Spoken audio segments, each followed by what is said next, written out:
Fredag den 11. oktober er dagen, hvor det aarhusianske undergrunds spoken word band Grænsen Nået endnu en gang tager os med på en musikalsk odyssé.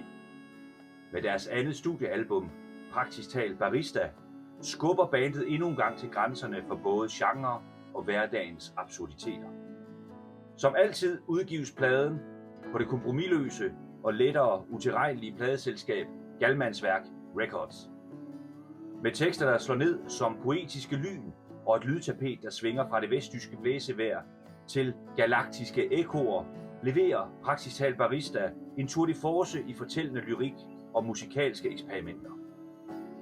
Albummet er eftertænksomt, men alligevel en festlig udforskning af voksenlivets mere dystre sider, fra den uendelige jagt på ungdommens forsvundne energi til den pinefulde viden om, at intet var evigt.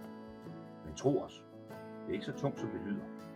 Der er altid glimt i øjet og en lille barista, der serverer en ekstra stærk espresso af livsindsigt. Hvorfor skal du lytte til Praktisk Talt Barista? Det skal du, fordi det her album passer perfekt, uanset hvad du laver. Om du står i en lang kø i et hypermarked, reflekterer over livets store spørgsmål, eller bare trænger til lidt musikalsk solskin på en grå tirsdag.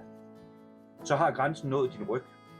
Her er poesi, musik og underfundige tekster, der sørger for, at lyset altid finder vej, selv i de mørkeste kroge af hverdagen. Så gør dig klar. Den 11. oktober bliver Praktisk Talt fantastisk.